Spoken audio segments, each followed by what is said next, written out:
Hello guys, आज के video हम इम्प्लीकेंट और प्राइम इम्प्लीकेंट को समझेंगे। देखो, इम्प्लीकेंट क्या होता है? कोई भी जो हमारे वन दिखते हैं हमें, वन या ग्रुप ऑफ वन, उसको हम इम्प्लीकेंट कह सकते हैं। जैसे हमारे ये इम्प्लीकेंट हो सकता है, ग्रुप ऑफ वन भी इम्प्लीकेंट बोल सकते हैं। ठीक है, चलो। प्राइम इम्प्लीकेंट इंपॉर्टेंट है। इसमें हमें क्या है, देखो प्राइम इम्प्लीकेंट क्या होता है, ये भी एक तरह का इम्प्लीकेंट ही है, लेकिन इसको कोई और कवर नहीं करना चाहिए जिसका कि मोर रिड्यूस्ड इम्प्लीकेंट आ रहा है। इसका क्या मतलब है, मान लो यहाँ पे हमारा एक ये, इसको अगर हम फंक्शन को F of A B C D को अगर हम एक सेट मान लें, ठीक है, तो उसके सारे सबसेट आएंगे, है ना।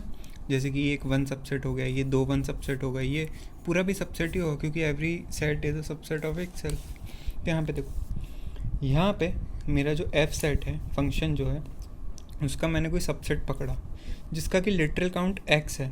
देखो लिटरल काउंट क्या होता है, जैसे बी सी बार डी, ये हमारा लिटरल काउंट आया इसका, है ना। 3 आया ना इसका लिटरल काउंट, ठीक है। तो देखो हमने मान लो कोई सेट का सबसेट लिया जिसका कि लिटरल काउंट आया एक्स। तो अब ये जो हमने सेट लिया ना, सबसेट लिया ना, इसका कोई भी हमें सुपर सेट ऐसा ना मिल जाए जिसका कि लिटरल काउंट एक्स से भी कम आ जाए। अगर ऐसा हुआ तो जो हमारा ए है, ये वाला जो हमने पकड़ा था, ये प्राइम इम्प्लीकेंट नहीं है। लेकिन अगर ऐसा नहीं हुआ, जो हम सुपर सेट अगर हमें कोई ऐसा नहीं मिल रहा जिसका लिटरल काउंट कम आ रहा है, कम आ रहा है, तो जो हमारा ए है वो प्राइम इम्प्लीकेंट होगा। ए मतलब ये वाला। अभी देखो यहाँ पे समझते हैं। जैसे कि मान लो ये हमारा एक सबसेट हमने लिया, ठीक है, इसका लिटरल काउंट आ रहा है 3। अब देखो हमें एक और सेट मिल गया जिसका कि लिटरल काउंट आ रहा है 2, बी डी आ रहा है 2 आ गया इसका लिटरल काउंट, है ना, बी और डी।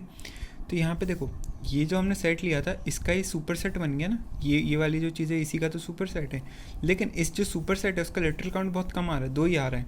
तो हमें बोल सकते हैं कि जो हमारा ये जो हमने यहाँ पे लिया है ये प्राइम इम्प्लीकेंट नहीं है, लेकिन ये वाला हमारा प्राइम इम्प्लीकेंट है। तो कुछ इस तरीके से हम प्राइम इम्प्लीकेंट को समझ सकते हैं। बाकी ये नोट्स हैं, आप नोट डाउन कर सकते हो, ठीक है।